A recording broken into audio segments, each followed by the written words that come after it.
In the pre-dawn darkness, SWAT teams moved in before any of the Yahwehs were even awake. Police ringed the massive Temple of Love in Liberty City as another SWAT team went through the front door. The Yahweh's leader, who claims to be the son of God, Yahweh ben Yahweh, was arrested in New Orleans, giving up without a struggle.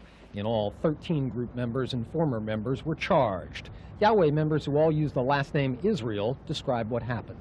Our people were lying down on the floor like a bunch of criminals with shotguns up against their faces and heads. The charges against the group date from the early 1980s and involve more than a dozen murders and firebombings of a number of homes in Delray Beach. Among the killings were 2 tenants of this Opelika apartment complex who were shot to death in 1986 after publicly criticizing the Yahwehs who were trying to evict them from the building.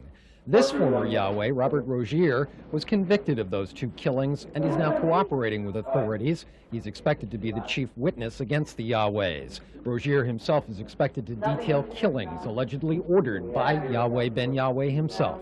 The identification or orders to go out to and find an individual and murder him and bring back a body part, usually an ear, to demonstrate that that had been done. In recent years, the Yahwehs have won plaudits for their efforts to revitalize Miami businesses and neighborhoods. Mayor Xavier Suarez even appeared with Yahweh ben Yahweh at the opening of a Yahweh supermarket.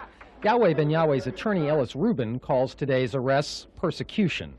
They decided that the election was over a few hours, so it's time for another grandstand play by Mr. Laitman. And so the FBI swooped in the middle of the night like they were common criminals